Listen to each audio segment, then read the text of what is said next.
सुप्रभातम बच्चों। Prince school की तरफ से ऑर्गेनाइज की जाने वाली इन ऑनलाइन क्लासेस के अंदर आपका हार्दिक स्वागत है, अभिनंदन है। आई होप कि आप सभी लोग घर पे सुरक्षित होंगे। तो कोरोना महामारी के चलते हुए स्कूल परिसर की तरफ से कुछ ऑनलाइन क्लासेस विषय के से संबंधित शुरू की गई हैं। तो उसी के परंपरा के अंदर संस्कृत विषय से संबंधित जो हमारी क्लासेस हम प्रारंभ करने जा रहे हैं, जिसके अंदर हमने एक पार्ट 1 हम पढ़ चुके थे व्याकरण से संबंधित, जिसके अंदर हमने संधि वाला जो टॉपिक है वो पढ़ा, जिसमें हमने ये देखा कि संधि शब्द की व्युत्पत्ति कैसे होती है, संधि शब्द की परिभाषा क्या है, पाणिनि के अनुसार संधि की परिभाषा क्या दी गई है, संधि के भेदों के बारे में हमने देखा और संधि के भेदों में जो स्वर संधि है, पहला भेद है स्वर संधि, उस स्वर संधि में यण संधि का एक सामान्य सा परिचय हमने देखा। आज हम पार्ट 2 के अंदर जो हमारी पाठ्य पुस्तक है सरसा, उस सरसा नामक पाठ्य पुस्तक के बारे में अध्ययन स्टार्ट करेंगे, जिसमें हमने आज सबसे पहला चैप्टर लिया है और सबसे पहला जो चैप्टर है वो हमारा है वेद रश्मि अर्थात वेदों की किरणें। ठीक है, तो इस चैप्टर के माध्यम से हम ये जानेंगे कि इस चैप्टर को आपके सिलेबस के अंदर समाहित क्यों किया गया है, क्योंकि कोई भी चैप्टर जो होता है, कोई भी पाठ्य या कोई भी विषय वस्तु जो होती है संबंधित विषय के अंदर इसलिए जोड़ी जाती है कि उसके माध्यम से बच्चों को कुछ ज्ञान वर्धक जो बातें हैं वो बताई जाए, उनके चरित्र का निर्माण करवाया जाए, क्योंकि संस्कृत एक ऐसा विषय है जिसके माध्यम से व्यक्ति के चरित्र का निर्माण भी कहीं ना कहीं किसी न किसी हद तक परिपूर्ण होता है। तो सबसे पहले हम चैप्टर की शुरुआत करने से पहले हम ये देखेंगे कि ये जो चैप्टर है ये कहाँ से लिया गया है। इसके लिए हमें इसकी भूमिका में जाना पड़ेगा। भूमिका का मतलब हमें इसके बैकग्राउंड को देखना पड़ेगा कि ये चैप्टर कहाँ से आया है और हमारी पाठ्य पुस्तक में इसका क्या रोल है। ठीक है, तो इसमें आप देखेंगे कि हमारा संस्कृत विषय के अंदर संस्कृत का साहित्य होता है। हर विषय का अपना एक साहित्य होता है, इतिहास होता है। वैसे ही संस्कृत का एक इतिहास होता है जिसे हम संस्कृत साहित्य के नाम से जानते हैं। संस्कृत साहित्य को 2 भागों में बांटा गया है, जिसमें पहला भाग होता है वैदिक साहित्य और दूसरा जो भाग होता है वो लौकिक साहित्य। देखिए, संस्कृत साहित्य का ये जो 2 भाग हैं, जिसे हम वैदिक साहित्य और लौकिक साहित्य कहते हैं, इनमें अंतर है। अंतर क्या है कि वैदिक जो साहित्य होता है इसके अंदर हम वेदों के बारे में अध्ययन करते हैं, इसके हम वेदांगों के जो 6 वेदांग हैं उनके बारे में अध्ययन करते हैं, जितनी भी संहिताएं हैं, ग्रंथ हैं, उनके बारे में अध्ययन करते हैं, ब्राह्मण ग्रंथ कितने हैं उनके बारे में अध्ययन करते हैं, आरण्यक जो होते हैं, जो वन में जाकर ऋषि मुनि लिखा करते थे, उनके बारे में अध्ययन करते हैं और उपनिषदों के बारे में अध्ययन करते हैं। तो फिर ये विषय वस्तु हमारे सिलेबस में क्यों जोड़ी गई, ये जानना जरूरी है। तो इसके लिए आप देखेंगे कि जो वैदिक साहित्य है, इस वैदिक साहित्य के अंदर, या फिर आप ये देखें कि जो वैदिक और लौकिक साहित्य है, इन दोनों में सबसे प्राचीन, सबसे पुराने और सबसे पहले जिसकी रचना की गई थी वो क्या थे, वो वेद थे। और वेदों के बारे में ये कहा जाता है कि वेद 4 थे। वेदों के अंदर वेद सबसे प्राचीन थे, जिसमें मंगल कामना की बात की गई है, लोगों के, प्राणियों के मंगल कामना की बात की गई है। उसमें ये भी कहा गया है कि सर्वे भवन्तु सुखिनः, सर्वे सन्तु निरामया, सर्वे भद्राणि पश्यन्तु मा कश्चित् दुःख भाग भवेत्। अर्थात सभी प्राणी जो है वो सुखी रहे, कोई भी रोगी ना रहे, सभी निरोगी रहे, सभी जो है वो दुखी ना हो, और सभी के कल्याण की बात कही गई है इसके अंदर, यानी किसी के भी भाग्य में दुख ना हो। ऐसी जो मंगल कामना है वो वेदों में हमारे प्राचीन ऋषियों के द्वारा की गई है। अब इन भावनाओं को या इन कल्याण की भावनाओं को ऋषि हम तक किस प्रकार से पहुंचा सकते हैं, इसके लिए इन्होंने वेदों की रचना की और 4 वेदों की रचना की गई, ऋग्वेद, यजुर्वेद, सामवेद और अथर्ववेद। तो इन वेदों के अंदर जो है ये बताया गया है कि व्यक्ति का जीवन कैसा होना चाहिए, समाज कैसा होना चाहिए, व्यक्ति का व्यवहार कैसा होना चाहिए, व्यक्ति का मन कैसा हो, ये जो प्रकृति चारों तरफ हमें जो दिखाई दे रही है ये प्रकृति कैसी होनी चाहिए, हमारा जो स्वास्थ्य है वो कैसा होना चाहिए, किस प्रकार से हम दूसरों के स्वार्थ की भावना को छोड़कर हम परमार्थ में किस प्रकार से अपना मन लगाएं, ये सारी चीजें जो है कल्याण करने वाली बातें सारी हैं वेदों में कही गई है। इसलिए ऋषि मुनियों के दिमाग में एक उपज आई कि क्यों ना इनको मंत्रों के माध्यम से लोग कुछ लिखित रूप में लिख दिया जाए, ताकि आने वाले जो भी पीढ़ी है वो इसका ज्ञान प्राप्त कर सके और इनके सन्मार्ग पर चल सके। तो मंत्रों का जो निर्माण किया गया वो ऋषि मुनियों के द्वारा किया गया, और मंत्रों के माध्यम से ऋषि मुनियों ने ये कहने का प्रयास किया कि ये जो जितने भी हमारी ज्ञान की बातें हैं वो सारी की सारी बातें हमारी पाठ्य पुस्तक के माध्यम से बच्चों तक पहुंच पाए। तो इसलिए जो वेद हैं, वेदों के कुछ मंत्र, अर्थात जैसे कुछ मंत्र आपके ऋग्वेद के, कुछ आपके यजुर्वेद के और कुछ मंत्र आपके अथर्ववेद के जो हैं, उनमें से उन मंत्रों में से कुछ मंत्र लेकर आपकी पाठ्य पुस्तक जो है सरसा, उसके चैप्टर नंबर 1 के अंदर आपको दिए गए हैं। तो ये बात हुई आपकी इसकी भूमिका की कि आपके जो वेद रस में जो पाठ है, इस पाठ के अंदर ये जो श्लोक दिए गए हैं, ये श्लोक कहाँ से आए हैं और आपकी पाठ्य पुस्तक के अंदर ये क्यों प्रविष्ट किए गए हैं, अर्थात क्यों लिखे गए हैं। तो आज हम सबसे पहले ये देखते हैं श्लोक नंबर 1। भूमिका के अंदर सिर्फ इतना ही है, आपको ध्यान रखना है कि वेदों के मंत्र हैं, कहाँ से कौन से ये मंत्र कौन से वेद से लिया गया है, कौन से सूक्त से लिया गया है। ठीक है, तो हम सबसे पहले पहला श्लोक देखते हैं। पहले श्लोक को देखिए आप। पहला जो श्लोक है वो श्लोक लिया गया है संज्ञान सूक्त से। कौन से लिया गया है? संज्ञान सूक्त। और वो भी संज्ञान सूक्त कौन से वेद का है? ऋग्वेद का है। कौन से वेद का है? ऋग्वेद का जो है वो संज्ञान सूक्त है।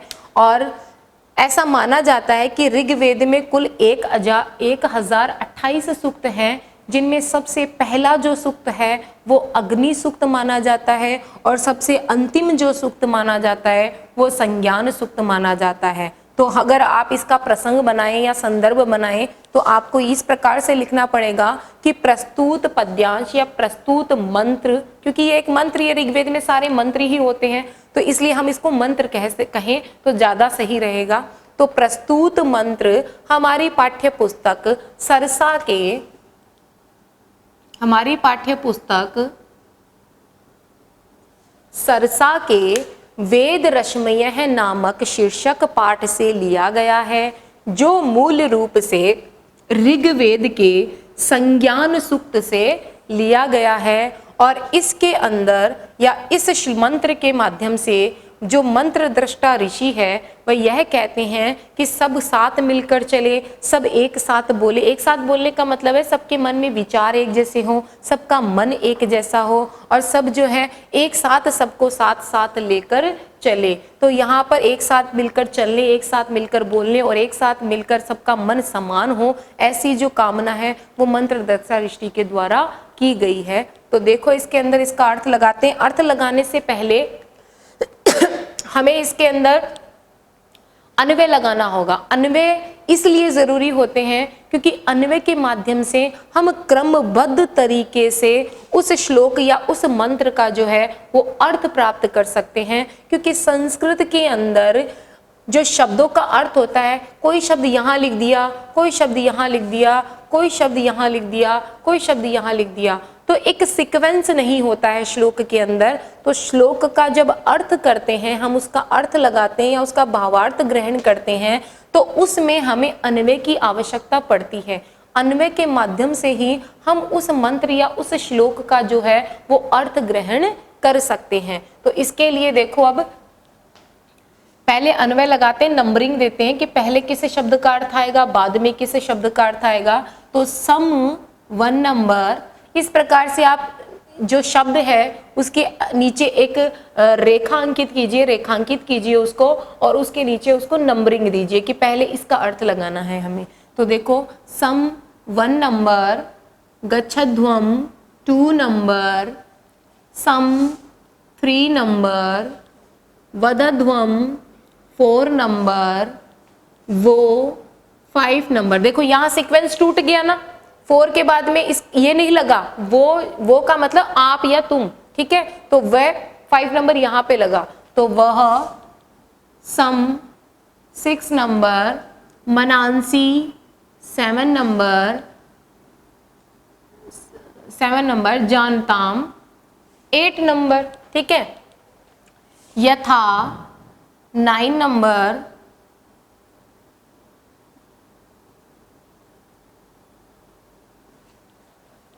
पूर्वे 10 नंबर, देवा 11 नंबर, समजानाना 12 नंबर, भागम 13 नंबर और उपास्ते 14 नंबर। क्योंकि अन्वय जब तक नहीं लगाएंगे तब तक हम शब्दों का जो अर्थ है वह नहीं समझ पाएंगे, और जो सही अर्थ के अंदर कवि या जो मंत्र दृष्टा ऋषि है वह क्या कहना चाह रहे उस भावार्थ को हम नहीं समझ पाएंगे। तो इसके लिए अन्वय लगा लीजिए आप सब।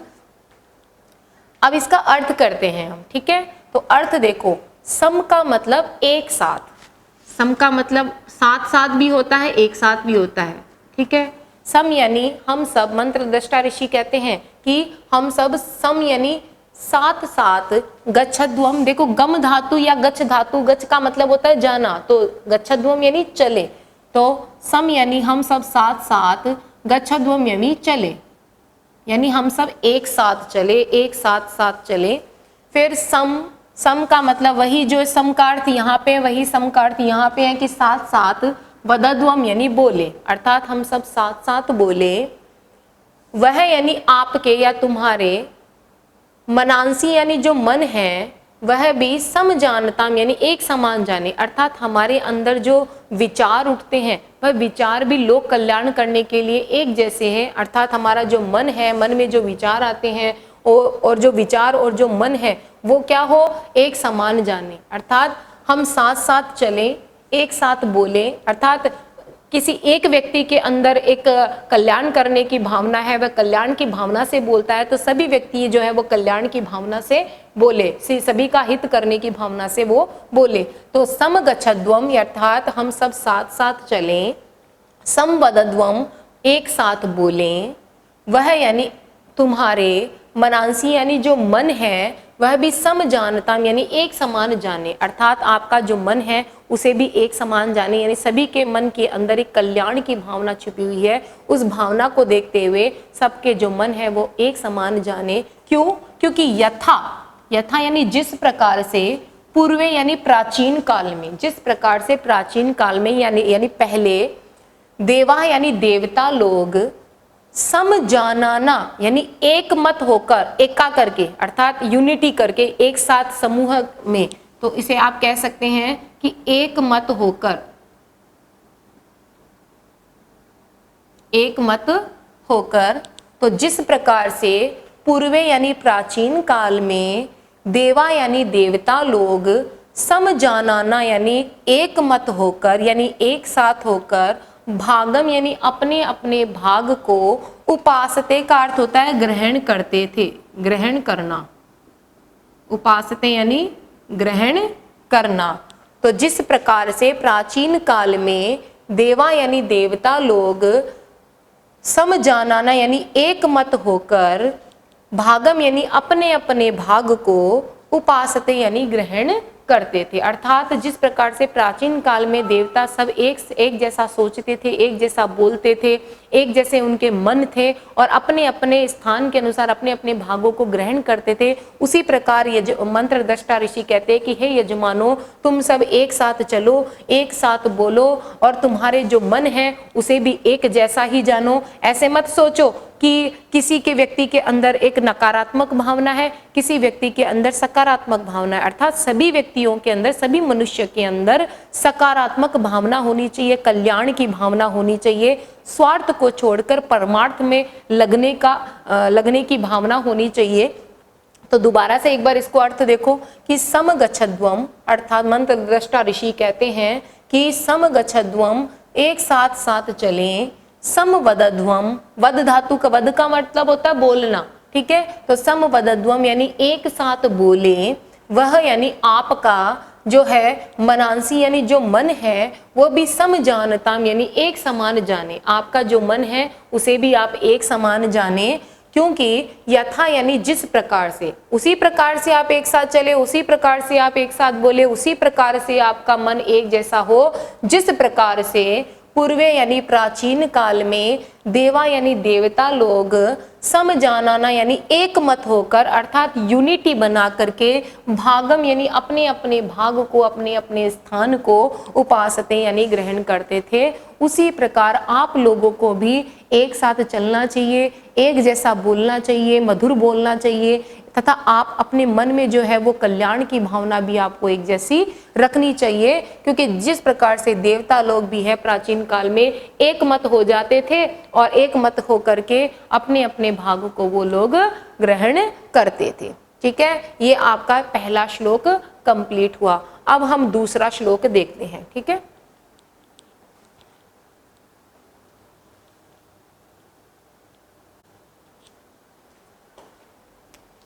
तो बच्चों पहला श्लोक कंप्लीट हो चुका है। पहला श्लोक भी ध्यान रखना, पहला श्लोक भी ऋग्वेद के संज्ञान सूक्त से लिया गया है और ये जो दूसरा श्लोक है यह भी ऋग्वेद के संज्ञान सूक्त से लिया गया। इसका मतलब आपका जो पहला चैप्टर है वेद रश्मियां है, इसका पहला और दूसरा जो दोनों श्लोक हैं वो दोनों श्लोक कहाँ से लिए गए हैं? संज्ञान सूक्त से लिए गए। और ये संज्ञान सूक्त किसका पार्ट है? ऋग्वेद का एक पार्ट है। ठीक है, तो अब दूसरे श्लोक की बात करते हैं। दूसरे श्लोक में देखिए, इसका प्रसंग जब आप बनाएंगे तो ये लिखेंगे कि प्रस्तुत मंत्र या प्रस्तुत श्लोक हमारी पाठ्य पुस्तक सरसा के, पाठ्य पुस्तक का नाम क्या है? सरसा। तो प्रस्तुत मंत्र या श्लोक हमारी पाठ्य पुस्तक सरसा के वेद रश्मयः नामक शीर्षक पाठ से लिया गया है, जो मूलतः ऋग्वेद के संज्ञान सूक्त से ग्रहण किया गया या लिया गया है। क्योंकि ऋग्वेद में 1028 सूक्त हैं। कितने हैं? 1028 सूक्त हैं और 1028 सूक्त में सबसे लास्ट का जो सूक्त है वो संज्ञान सूक्त माना जाता है। और इस संज्ञान सूक्त के 2 मंत्र या 2 श्लोक आपके इस चैप्टर 1 के अंदर आपको दिए गए हैं। ठीक है, तो अब हम पहले इसके अंदर अन्वय लगा लेते हैं। अन्वय लगाने से पहले भी हम ये देख लेते हैं कि इसमें क्या बताया गया है। देखिए, इसके माध्यम से कवि जो है सभी प्राणियों में समानता का भाव रखने की प्रेरणा दे रहा है। इसमें मंत्र दृष्टा ऋषि ये कहता है कि सभी प्राणी जो है वो एक समानता का भाव लेकर चले और समान व्यवहार करे सभी के साथ में। सबके प्रति जो व्यवहार हो वो समान हो, एक जैसा हो। किसी के भी मन में किसी दूसरे व्यक्ति के प्रति जो है वो द्वेष भावना कभी भी उत्पन्न ना हो। तो समानता का व्यवहार करने की बात इसमें कही गई है। तो अब इसमें अन्वय लगाइए पहले कि मंत्र है यानी मंत्र, समानो यानी समान हो। मंत्र क्या हो? समान हो। समिति ही का मतलब होता है सभा या प्राप्ति अर्थात मिलना। तो मंत्र सभा या समाप्ति प्राप्ति जो है वो समानी यानी समान हो। तो मंत्र है 1 नंबर, समानो 2 नंबर, समिति 3 नंबर, समानी 4 नंबर, मनय 5 नंबर, सह 6 नंबर, एशाम 7 नंबर, चित्तम 8 नंबर, समानम 9 नंबर। फिर उसके बाद में वह 10 नंबर, मंत्रे 11 नंबर, समानम 12 नंबर, मंत्र भी 13 नंबर, समानेन 14 नंबर, वो 15 नंबर, हवीशा 16 नंबर और जुहोमी 17 नंबर। ठीक है, तो अब देखिए इसका अर्थ। इसमें कवि क्या, मंत्र दृष्टा जो ऋषि है वो क्या कहते हैं, क्योंकि मंत्रों की रचना जो है वो ऋषि लोग ही करते थे, तो यहाँ पर हम ऋषि शब्द बोले तो वो ज्यादा अच्छा रहेगा। तो देखो कि मंत्र है, मंत्र दृष्टा ऋषि क्या कहते हैं कि आपके जो मंत्र है यानी जो मंत्र है, मंत्र का अर्थ एक विचार भी होता है, यानी आपके जो विचार है, मंत्र का एक अर्थ क्या होता है? विचार। तो आपके जो विचार है वो समान है यानी समान बने, अर्थात आपके मन में जो भी विचार आते हैं वो कैसे हो? वो समान हो। समिति ही समानी, समिति का अर्थ होता है सभा या फिर प्राप्ति, यानी प्राचीन काल में जो लोग आपस में मिलते थे, वो भी समान रूप से मिलते थे, यानी सभी लोग एक साथ में समानता का व्यवहार करके मिलते थे। तो समिति यानी सभा या प्राप्ति, समानी यानी क्या हो, समान हो। तो विचार समान हो, सभा या प्राप्ति समान हो। और चौथे के बाद में 5वां नंबर यहाँ पे कि मन के सह का मतलब होता है साथ, सह का अर्थ होता है मन के साथ, यानी मन तो है ही, मन के साथ में एशाम यानी इनका, इनका किसका, सभी प्राणियों का। तो एशाम यानी इनका, चित्तम यानी जो चित्त है वह भी समानम यानी समान हो, यानी मन भी समान हो और चित्त भी समान हो, ये कहना चाह रहा है। तो मन है यानी मन के, सह यानी साथ साथ, एशाम यानी इनका या इन प्राणियों का, चित्तम यानी जो चित्त है वह भी समानम यानी समान हो। तो पहली लाइन को एक बार दोबारा से देखो आप कि मंत्र यानी हमारे जो मंत्र, आपका जो मंत्र या विचार, मंत्र कह दो चाहे विचार कह दो, कि तुम्हारे आपके जो विचार है वो समान हो, सभा या प्राप्ति समान हो, मन के साथ इन प्राणियों का जो चित्त है वह भी क्या हो, समान हो। क्योंकि इस श्लोक में सारी बातें जो कही गई वो समानता के व्यवहार की बात कही गई, यानी सब जो है समानता की भाव से व्यवहार करें। तो विचार समान हो, सभा या प्राप्ति समान हो, मन के साथ में ये जो चित्त है ये भी समान हो। इसलिए वह यानी आपको मंत्र दृष्टा ऋषि कहते हैं, इसलिए आपको या आपके मंत्रेय यानी विचार, जैसे मंत्र शब्द से ही मंत्रेय बचे विचार, तो यहाँ पे चतुर्थी विभक्ति लगी हुई है, तो चतुर्थी में संप्रदान में हम के लिए का प्रयोग करते हैं, तो मंत्र ये बनता है यानी विचार के लिए। तो आपके वह का अर्थ होता है आपके, आपके या आपका या आपकी। तो आपके विचारों के लिए मैं समानम यानी समान रूप से, मंत्र भी यानी अभिमंत्रित करता हूं, अभिमंत्रित करता हूं। मंत्र दृष्टा ऋषि कहता है कि आपके विचारों के लिए, अर्थात आपके जो विचार हैं, आपके जो उत्तम विचार है, कल्याणकारी विचार हैं, उन आपके विचारों के लिए मैं समान रूप से आपको क्या करता हूं, अभिमंत्रित करता हूं। और समान रूप से वह यानी आपको हविषा यानी हवन के द्वारा, जुहोमी का अर्थ होता है स्तुति करता हूं, जुहोमी का अर्थ होता है स्तुति करता हूं, और हविषा का अर्थ होता है हवि द्वारा, हवि द्वारा यानी यज्ञ के द्वारा, यज्ञ में जब हम आहुति डालते हैं, हवि डालते हैं, उससे तात्पर्य यहाँ पर है। ठीक है, तो एक बार दोबारा से देखते हैं कि जो विचार है वो समान हो, जो सभा या प्राप्ति है वह समान हो, मन के साथ में इनका जो चित्त है वह भी समान हो, और आपके विचार के लिए मैं समान रूप से अभिमंत्रित करता हूं, और समान रूप से आपको हवि के द्वारा स्तुति करता हूं। कहने का मतलब ये है कि मंत्र दृष्टा जो ऋषि हैं इस श्लोक के माध्यम से ये कहना चाह रहे हैं कि जितने भी यजमान हैं उन यजमानों का जो विचार है वह समान हो, एक जैसा हो, किसी के भी मन में कोई नकारात्मक भावना नहीं होनी चाहिए। तो विचार समान होने चाहिए, सभा या प्राप्ति समान होनी चाहिए, मन समान होना चाहिए, चित्त समान होना चाहिए।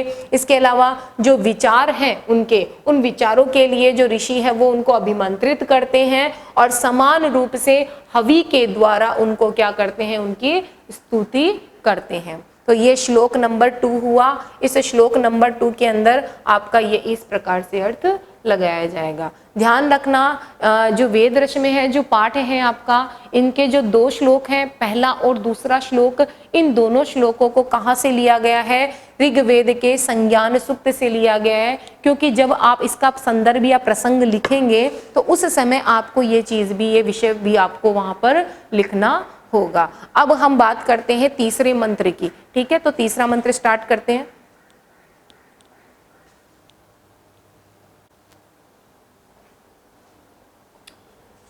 तो अब 2 श्लोक हम पढ़ चुके हैं चैप्टर नंबर 1 के, तो अब हम तीसरा श्लोक देखते हैं। और तीसरे श्लोक को देखने से पहले हमें ये जानना है कि इस श्लोक में क्या बताया गया है, तो इस श्लोक में मंत्र दृष्टा ऋषि ये कहते हैं कि हमारे जो विचार हों, हमारे अंदर जो हमेशा कल्याणकारी ही विचार आए, यानी दूसरों का भला करने वाले ही विचार हमारे अंदर आए, और इन विचारों को देखते हुए हम जो यज्ञ करते हैं यजमानों के लिए, वो यज्ञ हिंसा से रहित होने चाहिए। क्योंकि प्राचीन काल में क्या होता था, जब भी ऋषि मुनि यज्ञ करते थे तो राक्षस लोग उस यज्ञ को नष्ट करने के लिए विघ्न डालते थे, अर्थात मुसीबत खड़ी करते थे। फिर देवताओं को उनके साथ में युद्ध करना पड़ता था और उनके यज्ञ की जो है वो रक्षा करनी पड़ती थी, ऋषि मुनियों की रक्षा करनी पड़ती थी। क्योंकि राक्षस लोग क्या करते थे कि ऋषि मुनियों के यज्ञ को तो नष्ट करते ही थे और साथ साथ में ऋषि मुनियों की भी हिंसात्मक तरीके से हत्या कर देते थे। तो इसलिए इस मंत्र के माध्यम से मंत्र दृष्टा ऋषि ये कहते हैं कि जो यज्ञ करें हम, वो यज्ञ कैसे होने चाहिए, असुरों के द्वारा उसमें कोई बाधा नहीं डाली जानी चाहिए, असुरों के द्वारा उसे रोका नहीं जाना चाहिए, असुरों के द्वारा नाश नहीं किया जाना चाहिए, और वो जो यज्ञ हम करें उस यज्ञ से जो शत्रु लोग हैं उनका नाश हो जाए। इस प्रकार की भावना जो है वो इस मंत्र के अंदर बताई जा रही है। तो इसमें सबसे पहले अन्वय लगाते हैं। तो देखिए कि यानी हमारे, नह का मतलब हमारे मन में, भद्रा यानी हमारे, विश्वतः है यानी चारों ओर, भद्रा यानी कल्याणकारी विचार, आ का मतलब यंतु यानी ये आए, ठीक है। फिर इसके अलावा कृतवय यानी जो हिंसा रहित यज्ञ है, जो हमारे यज्ञ वो कैसे रहे, अदब दास है यानी शत्रु द्वारा बाधित न किए गए हो, अपरितास यानी शत्रु द्वारा रोके ना गए हो, उद्भिदय यानी शत्रुओं का नाश करने वाले होने चाहिए, और सदमित, देखो यहाँ पर दो शब्द हैं, एक तो है सदमिद और एक है वृद्धे, दो शब्द यहाँ पर है, ठीक है। फिर यहाँ पर कितने शब्द हैं, इसमें है असन्न, असन्न, और फिर अप्रायुवः, अप्रायुः, ठीक है। यहाँ पे भी दो शब्द हैं। तो ये हो गया उद्भिद है, 9 नंबर हो गया, ये हो गया 10 नंबर, ये हो गया 11 नंबर, ये हो गया 12 number, 13 number, 14 number, 15 number, 16 number और 17 नंबर। यहाँ पे अन्वय न लगाकर मैंने यहाँ अन्वय लगा दिया है, क्योंकि अलग अलग शब्द करेंगे तभी हम उसका अर्थ समझ पाएंगे। तो देखिए इसका अर्थ क्या है कि मंत्र दृष्टा ऋषि कहते हैं कि नह यानी हमारे, परितः विश्वतः यानी चारों ओर यानी सब ओर, हमारे सब और, भद्रा यानी कल्याणकारी विचार, आयंतु यानी आए, ठीक है। तो हमारे, नह का मतलब हमारे, विश्वतः है यानी चारों ओर, यानी हमारे पास जो है वो सब ओर से, ठीक है। तो हमारे पास सब ओर से, भद्रा यानी कल्याणकारी विचार, आयंतु यानी आए, हमारे पास कैसे विचार आए, हमेशा कल्याण करने वाले ही विचार आए। कृतवह का अर्थ होता है हिंसा रहित यज्ञ, हिंसा रहित, हिंसा रहित यज्ञ, यानी हमारे जो हिंसा रहित यज्ञ है वो कैसे हो, तो जो भी हिंसा रहित यज्ञ हैं वो कैसे हो, अदब दास है। अदब दास है का मतलब होता है शत्रु के द्वारा बाधा न डाला गया, अर्थात किसी प्रकार की कोई मुसीबत न डाली गई हो। तो हमारे जो हिंसा रहित यज्ञ हैं वो अदब दास है, अर्थात शत्रुओं द्वारा उसे बाधित न किया गया हो। अपरितास है, और कैसा होना चाहिए यज्ञ, अपरितास यानी शत्रु द्वारा रोका न गया हो, अर्थात शत्रु कई बार यज्ञ करते हैं ऋषि मुनि तो उसको रोकने का प्रयास करते हैं, तो शत्रुओं द्वारा उसे रोका न गया हो। उद्भिद है, और यज्ञ कैसे होने चाहिए हमारे, शत्रुओं का नाश करने वाले होने चाहिए, ठीक है। तो अदब दास है, शत्रु द्वारा बाधा न डाले गए हो। अपरितास है, शत्रुओं द्वारा रोका न गया हो। उद्भिद है, शत्रुओं का नाश करने वाले हो। और क्या है, सदमिद, सदमिद का मतलब हमेशा, सदमिद यानी क्या होता है, हमेशा, हमेशा।